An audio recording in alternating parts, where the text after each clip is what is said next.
humans have consciousness. But in this world we see that other things, there's some things that don't have consciousness. Like, for example, stones don't have consciousness, buildings. But in the spiritual world, everything is conscious. Even the stones. Chintani prakarasata sukham lakshapateshu surabhi ravimalayantam. Even the trees are fully conscious. Here the trees are conscious, but not fully conscious.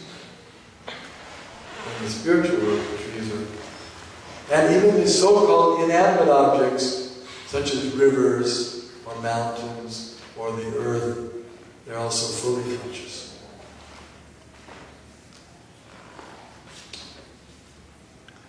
So, Srinanda Vacha Esananda Mahapragyam Sarvagyo Sibahu Shutaha Prajamandala Mahatmyam Vadataste Mukhachutram Trutam. Srinanda said, "O very intelligent Sananda, you have heard much and you know everything. We have heard from your mouth the glories of Brajamandala. Now please tell me about the birth of the mountain named Govardhan.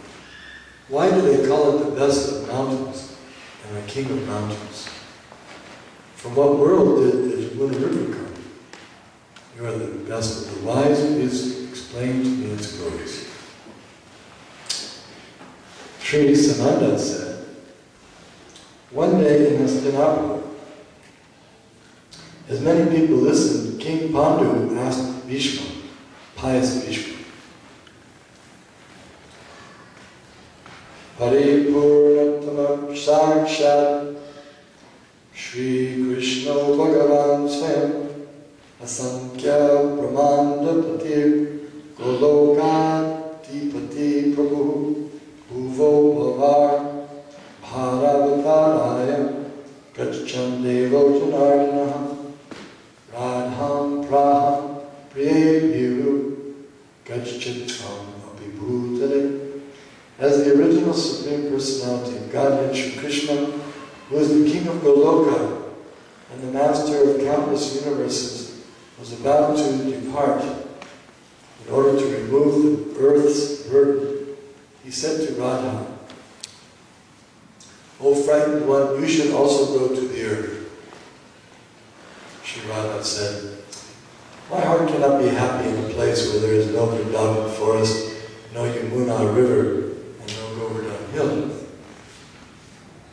Sri Sananda said, "Then Lord Hari sent a 47 krosha portion of his own abode, along with Govardhan and the Yamuna, to the earth." So 47 krosha means 94 miles. A krosha is 2 miles. Continuing, Vedanaga krosha bhumi Sabi chatra samagatam Chaturvimshat vanayar yukta Sarvalokaischa vanditam. That land of 47 kroshas, Vrindavan, came here also with 24 forests. It is worshipped by all the worlds. West of Bharatvarsha, in the middle of Shamali Dvipa, Govardhan was born from the wife of Mount Drona.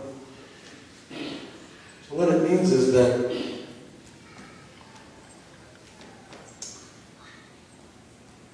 just as we have our body, there's our soul. Right? Inside this body there's a soul. That's who we are. We are the living spiritual spark, or the spiritual person that's inside this body.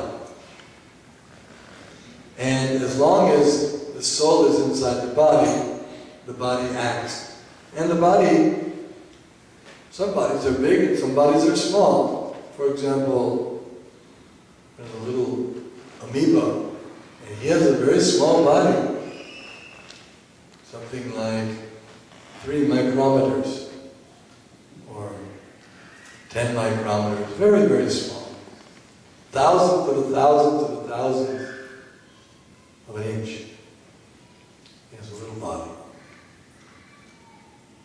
And then there's an elephant, or a whale, 100 feet long whale, weighs 50 tons or something like that. Huge body.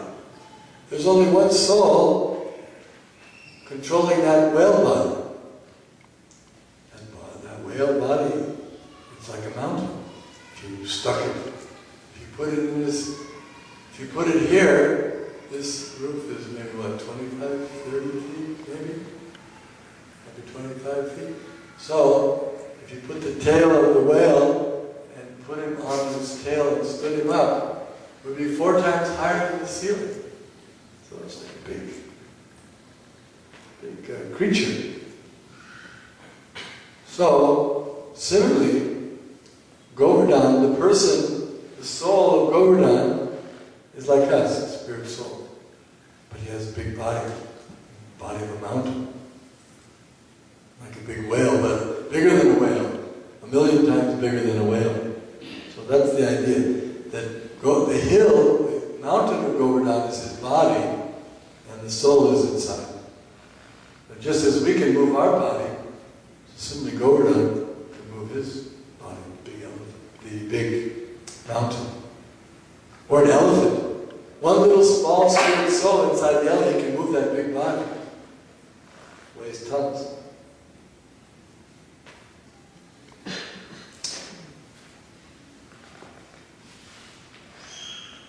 So when he was born, all the demigods showered flowers on Govardhan.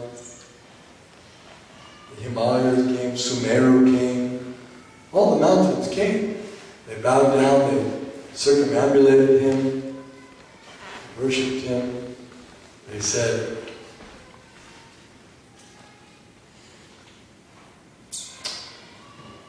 "You are the mountain of Lord Krishna Chandra." So that's what made him so great.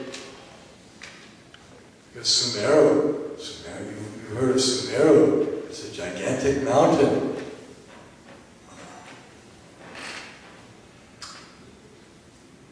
Thousands of miles long, made of gold. Solid gold, very large, in the center of the universe. You'd think that Sumeru is the greatest mountain. But no, Sumeru is even offering respect, even though he's gold, and he's in the center. All the planets, they go around Meru. The demigods live on top of Sumeru. Still, Sumeru is offering respects to Govardhan. What is so great about Govardhan? It's Krishna's mountain. That's an important point. Anything that's related with Krishna becomes the greatest. Who's the greatest, or what's the greatest plant? Oh, you might see the rose. Rose is a great plant. Or banyan tree is a great tree. Or Tulsi is the greatest. Why? Why is Tulsi the greatest plant? Because it's Krishna's plant. Krishna's favorite plant. Why is the cow so wonderful? Krishna's favorite animal. Why is Govardhan so great? Krishna's mountain. Anything that is closely related to Krishna becomes the greatest. Why is Goloka Vrindavan the greatest planet? It's Krishna's planet. Now some of us may be feeling, well, wait a minute, what about me? I want to have the best. And that's our problem. Because of that tendency of ours to want to imitate God. In other words, we want to be the center. We're envious. Why should Krishna be the center? Why should his favorite plant be the best? I have my favorite plant, marijuana, or whatever. I have my favorite plant, so that should be the best. No, not marijuana, Tulsi. Because Krishna likes Tulsi. I have my favorite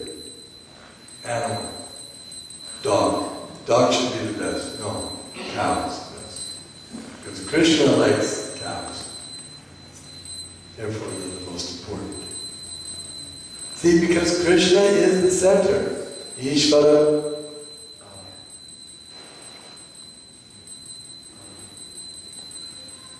What is that verse? Ishopanishad verse? Ishavasamiram sarvam jatkincha jagatyam jagat. Everything is centered around him. He's the center, the master. Everything revolves. This is what it means to be a bhakta. Bhakta is one who agrees, who recognizes, yes, Krishna is the center. He is the most important. His name should be chanted. One time I was in Minneapolis, I think I went there I was invited to, we were having some yoga convention or something. So we were chanting Hare Krishna, and one man, he said, "Oh, why are you chanting Hare Krishna? Why don't you chant, what's your name? Why don't you chant your own name?" You can chant your own name, it's the same thing. Why should you be chanting Krishna's? Well, this is envy. Why is chanting my name the same as chanting Krishna? I'm not as great as Krishna. I have not done the things that Krishna can do. Am I equal with Krishna in anything? Let's compare Krishna's beauty. Do I have the same beauty as Krishna? First of all, Krishna, he never grows old. I can't say that about myself. My body deteriorates, and my body has so many defects. We won't go into all the defects of our bodies. But Krishna's body is not defective. It's very beautiful. When Krishna walked into Mathura, all the women, they were fainting. They were just up on the rooftops. They were just overwhelmed, fainting, throwing flowers, crying, in ecstasy, just to see Krishna. When I walk into any city, nobody cares. Who cares? So therefore, my beauty is not the same as Krishna's beauty. When Krishna was on the planet, 16,000 of the most beautiful princesses, they all unanimously decided we want to marry only Krishna. Can you say that about yourself? That the 16,000 most beautiful princesses in the world would come and say, I only want to marry you? So we cannot claim we have the same beauty and wealth. How much wealth you have? Nowadays, of course, our wealth seems to be decreasing. We look in the bank to see if it's still there, or we still have our house, or whatever. But Krishna's wealth is not decreasing. He's unlimited wealth. He just showed a little sample. He built 16,000 palaces made of jewels. So we cannot compare our wealth. His wealth is never diminishing.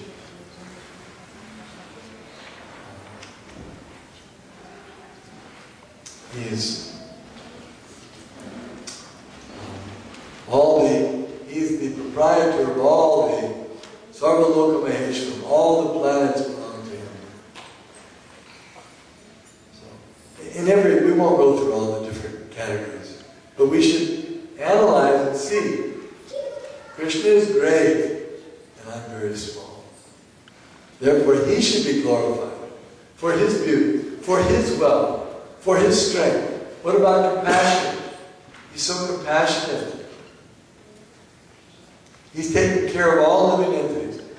Nityo nityanam chetanas chetananam eko bhavanam yoga didati kama. He's giving the necessities of every living entity. Okay, so anyway, Krishna. His mountain, Govardhan, is the best because it's related with Krishna.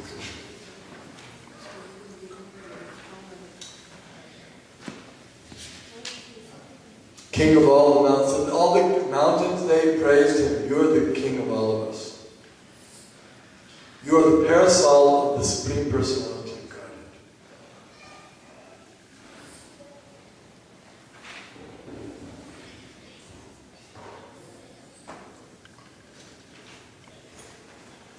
So, well, I'll tell the story how Govardhan, because we just heard that he was born in Shamalidweep, which is far away from here. Many, many millions of miles. Because in Bhumandala it's far, far away. So how did he get on this planet?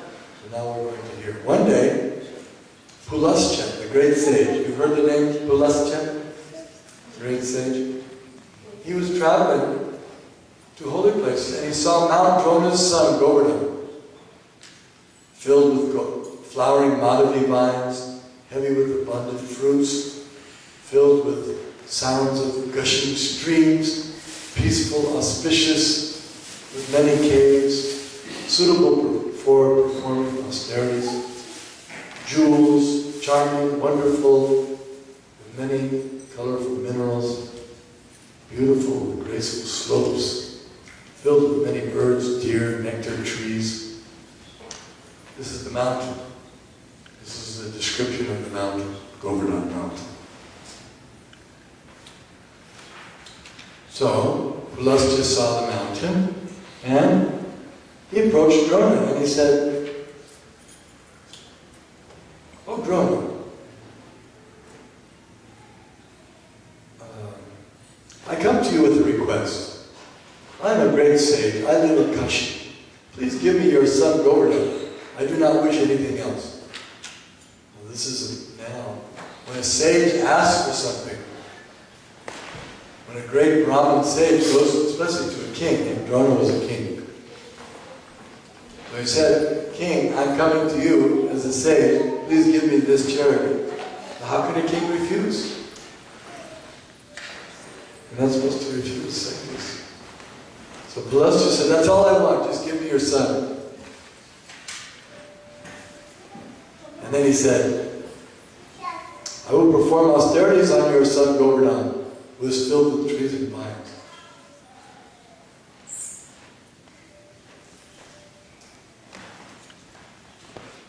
Sri Sanandan said, hearing Pulascha's words, Drona became filled with love for his son. His eyes filled with tears, and he spoke to the sage. Sri Drona Uvacha, "Putra sneha kuloham vai, putro me yam atipriyaha, te shapabhaya itoham, vadam yenam mahamani."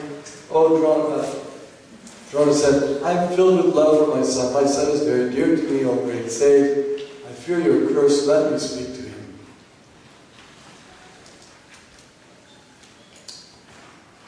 So then he spoke to his son. He said, "Please go to beautiful Bharatvarsha." That's planet Earth, where we live. So go from that far distant place, Shamalidweep, go there. It's the land of karma, where people have attained 3 goals of life, even liberation, in a single moment. So it's an auspicious place, this earth. Govardhan said, "O sage, how will you take me? I am 8 yojanas long, 5 yojanas wide, and 2 yojanas tall." A yojana is 8 miles. So 2 yojanas is 16 miles high. So our highest mountain is, let's see, 40,000 feet, almost 8 miles. Himalaya, Mount Everest, so double. 2 yojanas high. Govardhan. Then Pulascha said, he's saying, "How I will carry you?" He said, "Sit on my hand and I will carry you to Kashi." Govardhan said, "I will stay where you place me. I will not leave that place. I promise you this." Pulascha said, "As I take you from Shamalidweep to the country of Koshala, I will not put you down along the way. I promise you this." So he's going to carry Govardhan in his hand. Such a great sage. He has mystic powers. He can do that. He can carry a big mountain in his hand. Then Govardhan bowed down before his father and climbed onto the sage's hand. carrying the mountain in his right hand, he showed his great power to the people, moving very slowly. He finally came to Brajamandala. So Brajamandala means the area of Vrindavan. Okay? Remembering his previous life, as he traveled, Govardhan said to himself, Shri Krishna, the original Supreme Personality of Godhead, who is the master of countless universes, will descend to this place, Braja, and enjoy childhood playing with the coward boys, and then the pastimes of youth. Here, Lord Hari will enjoy pastimes of playing, different pastimes. From Goloka, Sri Krishna will come here with Radha. By seeing him, I will make my life perfect. In this way, Govardhan made himself very heavy in the sage's hand. Overcome with exhaustion, the sage could not remember what had happened before. In other words, he had promised that I won't put you down until I get to Kashi. If I do put you down, that was the agreement. If I put you down, and Govardhan said, once you put me down, I'm not moving. This was a kind of an agreement they made. Govardhan had his own plan. Kashi, or Pulasja wanted to take him to Kashi so he could do his meditation there on Govardhan. But Govardhan didn't want to go to Kashi. Kashi is for the impersonalists. Why should he want to go to Kashi? He wanted to go to Vrindavan. So now they're passing over Vrindavan, and he's becoming very heavy, very heavy.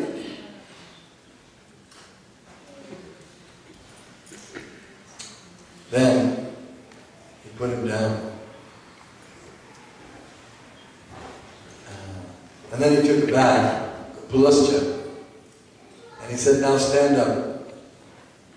And Govardhan didn't stand up. And then, with all of his mystic power, he tried to make the mountain get up.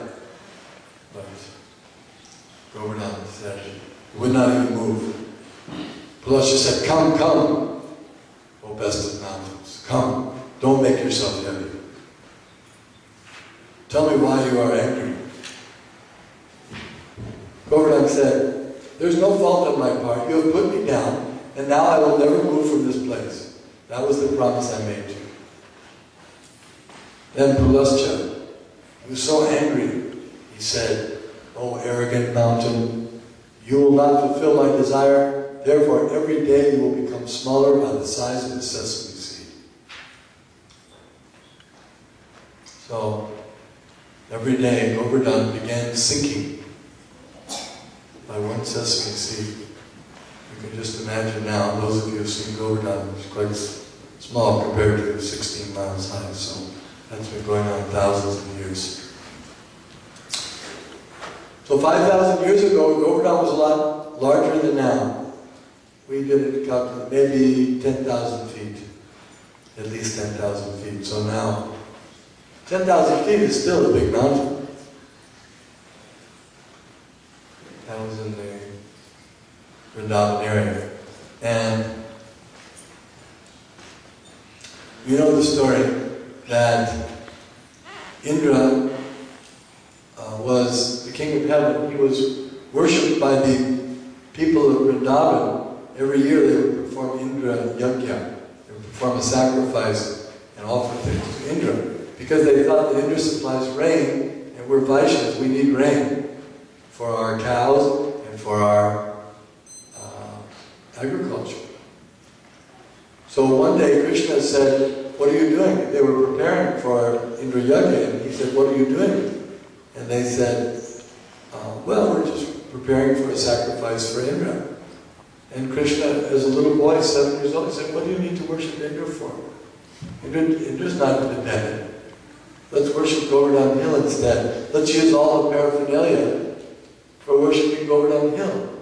And finally he convinced Nanda Maharaj and all the coward men, and they did it. They actually started worshiping Govardhan Hill, the Brahmanas. And Indra, when he found out, he was furious. He sent the clouds, Samvartaka, that are used at the time of dissolution of the universe, to inundate the whole of Vrindavan. And they came, and the water came up. It flooded the whole place. Up and up and up and up. higher and higher and higher. There was no, you couldn't tell, it was just all water. So Krishna, all the cows were crying, the people were crying, they were calling out, Krishna, Krishna, please save us. Krishna said, don't worry, just stand under this hill. He lifted up Govardhan Hill with his left hand, and he held it up like a parasol. For 7 days and 7 nights, all the residents of Vrindavan, the cows, they stood under the hill, and they didn't have any hunger or thirst. They were all in bliss with Krishna. Giri Govardhan ki jai. Govardhan Dhari ki jai. That's Krishna. He's the lifter of Govardhan Hill.